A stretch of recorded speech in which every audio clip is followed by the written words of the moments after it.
In the previous two lectures, we have seen the basic properties and fundamentals related to geometry. Now in this session, what we are going to do is all the questions which are asked in the previous papers, I'll be taking out. So we will try to solve those questions, and also we will try to predict some questions which can be asked based on the previous patterns. Okay. So I'll take around 3 sessions for solving these questions. With that, geometry will be complete for any exam if you take, not just at CAT level. Okay, so we'll be looking at a very higher level, and if you're taking any exam, it is going to be very easy for you. Okay, so let me give you a very simple question to start with. Now this was the question which was asked in 2001. You can start solving this. Take 1 minute and you can solve it. You pause the video and try to attempt this question. Now how will you solve this question? See, this is a very easy question and everybody will solve this question. Okay, so I'm sure everybody will solve this question, but if you solve this question, you should solve it faster, and that's where you get the advantage. Otherwise, solving this question is not going to make any difference, because everybody is going to solve this question. Now how will you solve faster? That's what I'm going to discuss. Otherwise, see, solving this question is anyway going to be easy for you. There is no fun in discussing that. Okay, how can you solve faster is what we need to discuss here. What is given? These three are equal, right? AE and EF and FB are equal, and we need to see the ratio between the total, that is the rectangle, and the triangle CEF, right? That ratio is what we need to find out. Now, if it is a question based on area, and I will tell you, area based questions are going to be very easy in geometry. If it comes, you should attempt, and it is not based on any formula. You can just solve by using common sense, just by cutting the diagram. And most of the area based question, you can cut the diagram and you can get the answer faster. Okay, so let's see how you're going to cut this diagram. See, first of all, you divide this diagram into 2. Okay, so I'll make a division like this. Now I have divided this into 2. Okay, now I can see three triangles in the bottom, right? So I have dropped the diagonal, so that diagonal divided this rectangle, so I can see 3 triangles. Now in the other portion also, can I make the same 3 triangles? What you need to look for. One thing is sure, these 3 are equal. So let's take the same length here, here and here. Let's take the same length. So you can exactly make a replica of what is given here. So how many areas are there in total now? How many triangles are there? 6 triangles are there. So this bigger rectangle which is given is actually comprised of 6 triangles, and out of that they are asking you about this. So it is actually 1 by 6. No need to use any formula, no need to think too much. Okay, just cut the diagram, whatever is there in the bottom, make a replica of that in the top, so that it is crystal clear that there are 6 triangles in the rectangle, and out of that 6 triangle, about 1 triangle is what they are asking, and the ratio is going to be 1:6 or 1 by 6, and I'll pick this as the correct answer. I hope this is clear for you. What I have done, I just cut the diagram. How I cut the diagram? I cut this into 2 equal parts.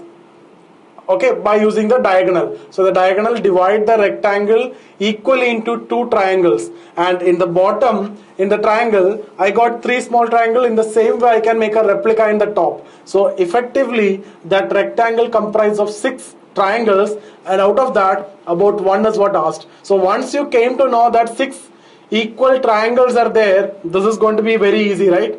Out of 6, 1, that means 1 by 6 is the answer. Now similar patterns have asked in a lot of papers. You can see, okay, if you want one more question, see, let me give you this question. Okay, again, take a pause and solve this question in 1 minute. You see, I tell you, it is not even required 1 minute. Hardly you need 10 seconds to solve this question. And if you are attempting this question, everybody is going to solve this for sure. But if you solve it, you should solve it in 10-15 seconds. Now how will you proceed? See, the answer, it is very easy. It is actually 1 by 12. All of you know this. But how you are getting this 1 by 12? How will you cut the diagram? See, the idea is, this is the hexagon, right? So hexagon, basically, if this is a center, it comprises of 6 equilateral triangles, right? So a hexagon is 6 equilateral triangle. Now, what is happening here is, this triangle is divided by using that. So Now if you drop this, it will come like this. That's actually a diagonal of this quadrilateral. If you mark this as AOEF, that is a quadrilateral divided by the diagonal. So you can make divisions like this now. Okay, now this is crystal clear. You can see 1, 2, 3, 4, 5, 6 triangles, equal triangles on the top, and similarly 6 equal triangles on the bottom. So how many triangles are there? 12 triangles are there. So that hexagon comprises of 12 triangles. Out of that, they are asking about this small triangle, right? Then what is your answer? 1 by 12. 1 by 12. So see, if they are giving you a hexagon like this, they can ask you a lot of questions. Okay, I have seen in a previous paper, this two sides are shaded. Okay, then they will ask you what is the ratio between the total hexagon and the shaded region. So how will you find it? Again, there is no formula you need to use here. You just need to use common sense. Cut the diagram accordingly or arrange the diagram accordingly. See, a hexagon, the fundamental thing that you need to know is, this is a hexagon, right? The divisions that you can make. Okay, so firstly, the same thing that I have shown you already. You have 6 equilateral triangles. So one hexagon, 6 equilateral triangle. So I can make a question just like this. I will make this shaded region and I can open this out like this. Okay, then I can ask you the ratio. Then what is your answer? Out of 6 triangles, 2 are shaded, right? 2 are shaded, so 2 by 6, that means 1 by 3 is the answer. In this case, 1 by 3 is the answer. Now why it is 1 by 3? It is actually, you have 6 triangles in a hexagon. Okay, like this. You have 6 triangles in a hexagon. And what I have done is, I can take this out. Okay, let me take this from the 2 triangle. I am taking that center line out. Okay, then here also I do the same thing, and here also I do the same thing. So effectively what I am doing is, I am combining the 2 triangles. I am combining the 2 equilateral triangles, right? So what I am getting here, I am getting 3 quadrilaterals, and all the sides are equal, so you can say 3 rhombus you are getting. This is parallel. Okay, both are parallel and all are equal. Why it is equal? Because these all are the sides of equilateral triangle, and we know all these are equal. Now how can you solve this question? This question how can you solve? You can take out this portion and just stack it with this. Okay, so it will look like this. If you take that portion, it will look like this, like this. So it is actually 1 by 3. So this portion, if you bring it to this part, okay, keeping aside this rectangle away, okay, it will be like you can keep that rectangle outside. Just take this point and flip it over and attach with this. It will look like this. So your answer is 1 by 3. Or what you can do, or see, otherwise you don't want to think in this way also. This is the hexagon which is given, right? So this is shaded and this is shaded. And we know this is actually 6 equilateral triangle, right? So I have 6 equilateral triangle now. Now you can drop this line. Okay, so 1, 2, 3, 4, 5, 6 on top, 1, 2, 3, 4, 5, 6 again on the bottom. So 12. Out of that 12, here is 2, here is 2. So total 4. 4 are shaded, so your answer is again 1 by 3. So you can divide into 12 equal triangles, and out of that 4 are shaded, so 4 by 12. Or you can think in this way also. Take this portion and attach with this, so it will look like this. Okay, now other way in which you can get a question from hexagon. See, we are looking at different possibilities. I promised you by the end of the session you will be in a position to predict questions, right? See, like this, if you get a question like this, okay, this is A, B, C, D, E, F is the hexagon. Okay, what I'll ask you is the ratio of ACE, that is a triangle, divided by ABCD EF, that is the hexagon. What is the ratio? How can you find it? See, without using any pen on any formula, how can you find it? This is the midpoint. And we know this is how you can divide. This is how you can divide. So we know a hexagon is actually comprised of 3 quadrilateral or 3 rhombus, right? So 6 equilateral triangle, and if you remove the, see, this is actually an equilateral triangle. We are removing that diagonal, right? Okay, so what is the answer? See, this one with this line you are actually dividing into 2. So these two are equal areas. Now these are equal, these are equal. So 6 equal areas are there. 6 equal triangles are there. Out of that, how many is shaded? 1, 2, 3. So big triangle comprised of 3 triangle and the hexagon comprised of 6 triangles. So hexagon to the triangle ratio will be 3 by 6, which is nothing but 1 by 2. Why 1 by 2? Because if you see in all cases, these are diagonals and dividing equally. So 1, 1, 1, 1, 1, 1. 6 equal areas. Out of that, if you want to shade, 3 are shaded. So shaded region is 3 out of 6. So 1 by 2 is the ratio. See, now I can ask you this hexagon like this. It can be divided into 6 equal areas. That you understood. Then if I take this out, what I'll get? I'll get 3 quadrilateral or like 3 equal ones, right? So rhombus, 3 rhombus. So one rhombus is actually 2 equilateral triangle combined. Okay. Now here what question I made is, I divided like this, I divided like this, I divided like this. Then I asked you this question. Now see again, what is the maximum division you can make? From the 6 equilateral triangle, take 1. Then you can further divide, right?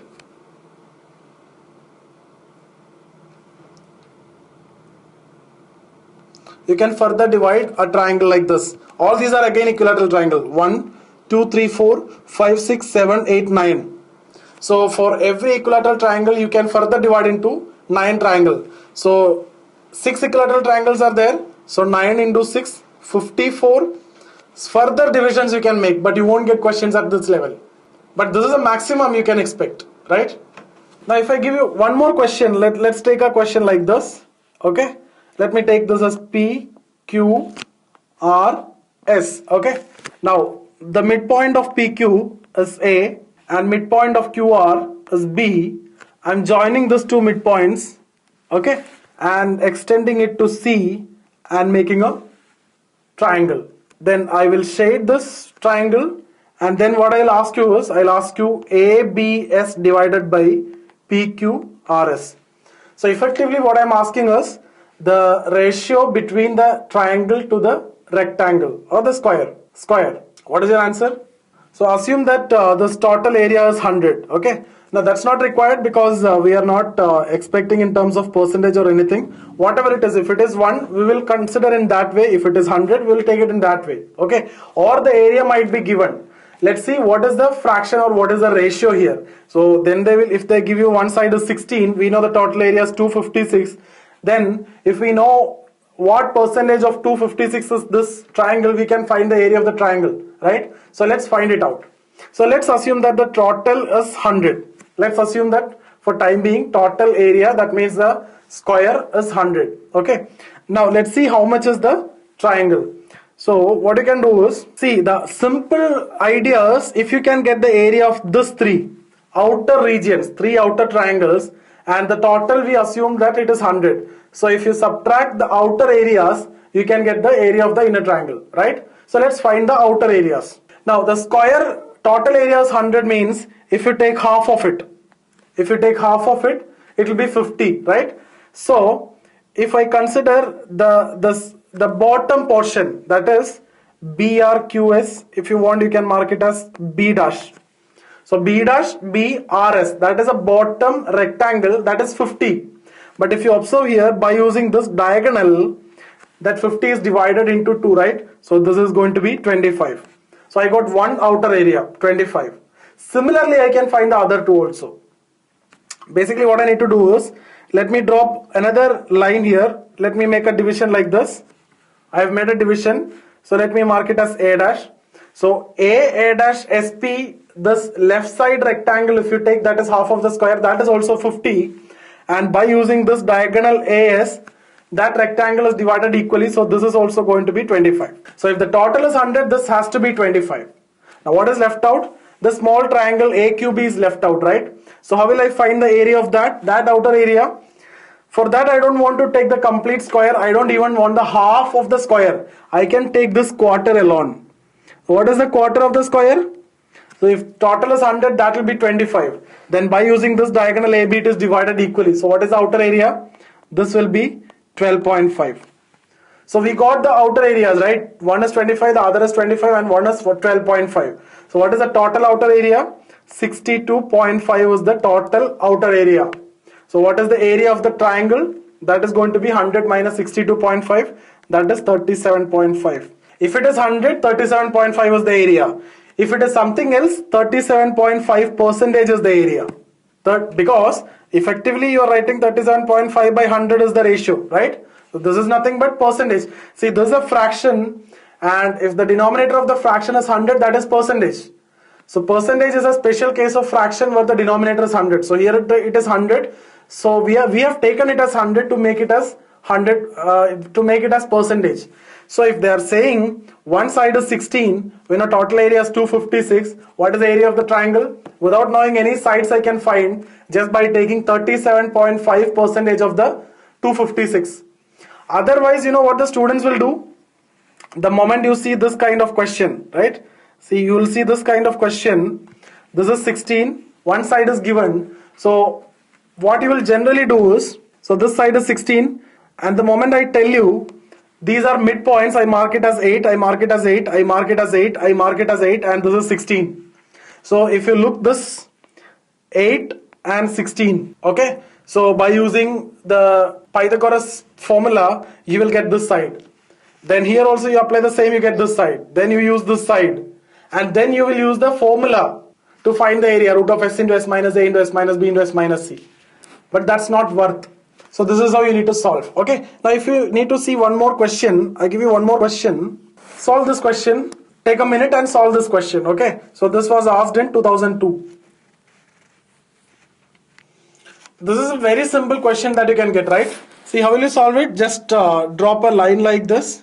So that become a rectangle, and we know the area of the triangle ABE, right? 7. So the total become 14.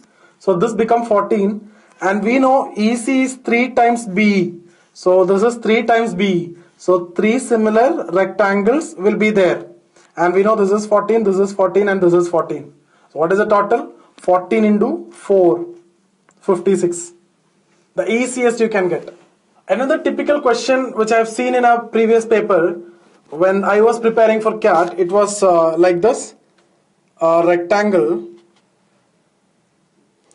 and then a circle, okay, then you have another square. So the first one is a square, then circle, then a square. I give you a pattern when the square and a circle coming, which is very easy actually. See, if the moment you see a square and a circle inscribed, the ratio is always 4 pi. We'll come to this. This is going to help you a lot when you solve question. If the outer area is 4, the inner area will be pi. So if this is 100, this is 25 pi. Now here let's come back to this question. So what they have given us, they have shaded this region. This region is shaded and this region is shaded. And they have asked a question related to this. See, I tell you, anyone can solve this question, but the question is whether you can solve it faster than anyone else. Now how will you solve this question? The way in which you can solve is actually, see, if you mark, see, this all regions are equal, right? These regions are equal. Now again, if you take these 4 regions are also equal.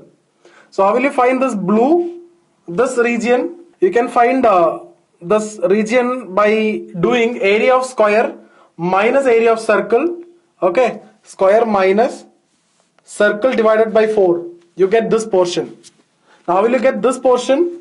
You need to do area of circle minus the other square divided by 4. So then you need to add, okay, then you will get the answer. This is how everybody will solve. But this is very difficult because pi is involved in this calculation, and the answer option that you're going to get is without pi. So this calculation is going to take a lot of time. So what we can do, what is the alternate method?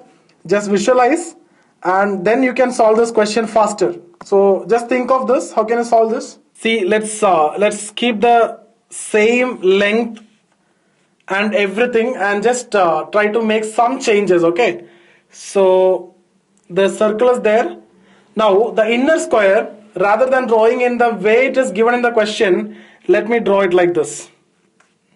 Just rotating. I just rotated the diagram. There is no change. There is no change in the dimension. Nothing has changed. Okay, I just rotated the diagram. So what happened is, this is the area which I need to find out. Okay, now even if you take the circle out, see, now it is, circle is out now. It is actually the calculation between two squares, right? So if you see this is now the question is between two squares. This is the area they're asking. Circle is out. The moment circle is out, this is going to be easy for you. So if one side is given, you can find it easily. Now otherwise also, if you can again apply the method that we have discussed, that is cut and count, you can just cut the diagram like this. So 1 1 1 1 1 1 1 1. Now how many equal areas are there? How many equal triangles are there? 8. Out of that they are asking about this. So 1 by 8. 1 by 8. Now they can give you this outer area. Okay, they can give you like one side is 13. Then what is the area of the square? That is 169. So 169 into 1 by 8 is this area or this area. Or if they give you this is 12, one side is 12, then 1 by 8 into 144. Or if they give you this is 11, then 1 by 8 into 121. If they give you this is 16, then what is your answer? 1 by 8 into 256. If they give you this side is 17, 1 by 8 into 289. Everything is going to be very easy the moment you simplify to this level. So I hope this method is clear for you. Any area based question, this is a method that you're going to use, and that makes the solution very fast and easy. So what we have done, we have just cut the diagram and count. See, the moment you shift or the moment you just rotate the inner square, this is becoming a 2 square question and the circle is out. So the calculation with pi is no more required now. So let's take a square and let me give you a circle which is the maximum possible circle which can be inscribed in the square. The ratio will be 4:pi. So if the outer area is 4, the circle area will be pi. If this area is 256, divide 256 by 4, that is 64. So the circle will be 64 pi. If this is 121 by 4, that's what your inner area. Okay. So now let me give you one more idea. See, if this is a square, you join the midpoints of the square, and if the outer area of the bigger square or the outer area is 2, the inner one will be 1. So that is a ratio. Now if you combine this two that you have learned, how can I put that in the square? First a square, then a circle which can be the maximum possible circle which can be inscribed, then another square just by joining the midpoints. So we know this is 4, this is pi, and this will be 2 because 4 and 2. That is a square which is formed by joining the midpoints. So if you take the circle and the inner square alone, then this circle and the inner square alone. So circle and a square inscribed, then this ratio will be pi 2. So if the circle is outside and the square is inside, pi 2 is the ratio. If the square is outside and the circle is inside, 4 pi is the ratio.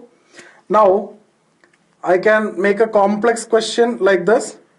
So this is a circle, okay, then a square, okay, and then a circle.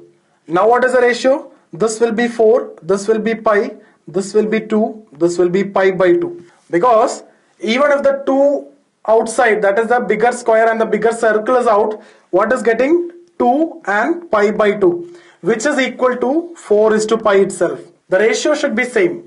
So if circle is outside and square is inside, pi and 2. If the square is outside and the circle is inside, 4 and pi. That's the point you need to be very clear about. And I'll give you a lot of questions. See, questions like this will be very easy for you. I can just make questions like this. Divide into 4. Okay, this. So they will give you some area and they will ask you what is the ratio between the shaded region to the total region. The ratio is same, 4:pi.